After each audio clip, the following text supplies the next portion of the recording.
कोई विरोधी नहीं है किसी के। हमें जो भी काम करना है मिलजुल के करना है, पर सही को सही कहने की ताकत तो होनी चाहिए। प्रश्न तो पूछना ही पड़ेगा कि नहीं पड़ेगा? बिना उसके आपको लगता है अगर हल हो जाएगा तो 4 साल तो उसके बिना चला ही नहीं है।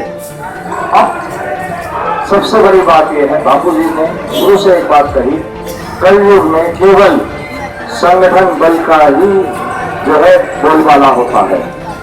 संगठित होके, केवल और केवल संगठित होकर हम इस कार्य को अंजाम दे सकते हैं और कोई विकल्प नहीं है।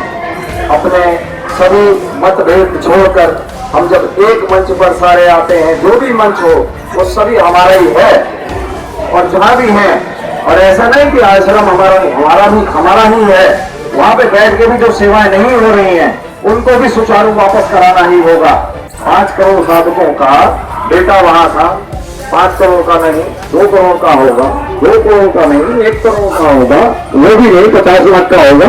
वहीं से शुरुआत होनी चाहिए थी, नहीं हुई। किसी ने इस बारे में क्वेश्चन भी नहीं किया, करना चाहिए था।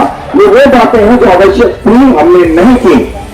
जब तक सच्चाई को आप देखो, अत्याचार के आगे अगर आप नहीं उठोगे तो अत्याचार बढ़ता ही जाएगा, उसका कोई विकल्प नहीं है।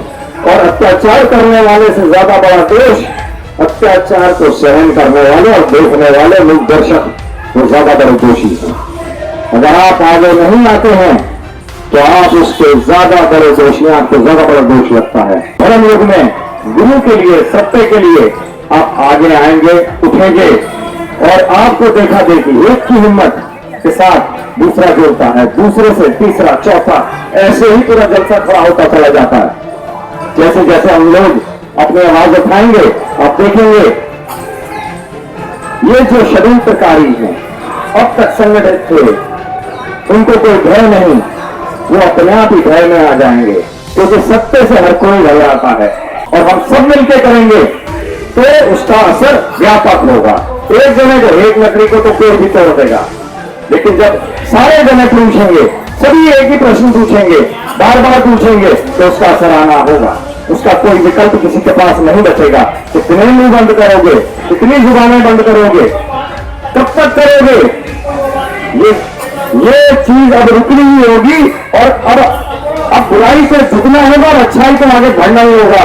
जैसे जैसे अच्छे लोग साथ में जुड़ेंगे, इकट्ठे होंगे, बुराई खुद ब खुद करके भागेगी इधर उधर। और आप देखोगे उनमें खलबली बच जाएगी, और उस खलबली से क्या होगा, उनकी आपस की डकैती भी खुल जाएगी, उनका अपना धंधा फैलना शुरू हो जाएगा। और आप ये देखोगे ये होगा। बस आप लोगों को जागरूक होने की आवश्यकता है। बापूजी का संकल्प बहुत पहले हो गया था, आज का नहीं है। अगर एक आदमी के बस का होता बहुत पहले कर लेता। बापूजी ने कहा था मेरे ही शिष्य आगे आएंगे, कभी ये नहीं कहा था मेरा एक शिष्य आगे आएगा, कहा था शिष्य आगे आएंगे।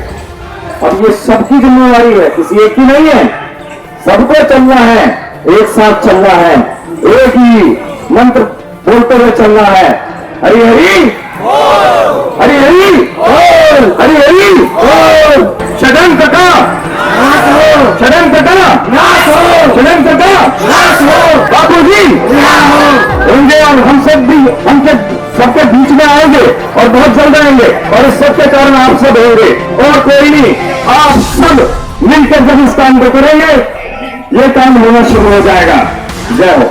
हमने आपको प्रधानमंत्री का पद दिया, अब बारी आपकी है। कांग्रेस के राज में हमारे धर्म गुरुओं के ऊपर जो अत्याचार है, जो झूठे केस लगे, वो केस आप वापिस कर लेते हैं। हमें इस चीज का इंतजार है मोदी जी, जब हमारे सारे संत बाहर आ जाएंगे, सारे के सारे हमारे जो समीकरण है, चाहे वो धारा 370 हो, चाहे वो राम मंदिर हो, कोई भी पत्रकार, कोई मीडिया वाला, कोई आईडी वाला मेरी बात सुन रहा है तो कृपा करके मोदी जी के पास पहुंचाने का प्रयास कीजिए। कितने दिनों से संत आशाराम बापू के चेले बैठे रहे हुए हैं, इन पर भी गौर कीजिए। कितने दिनों से हमारे गोपाल दास जी को हत्या के लिए बैठे हुए हैं, उन पर भी ध्यान दीजिए। ये सच्चे हिंदूवादी हैं, ये हिंदू राष्ट्र के लिए मरते हैं, ये हिंदुओं के लिए मरते हैं। न आशाराम बापू को राजनीति करनी है, न गोपाल दास जी को राजनीति करनी है।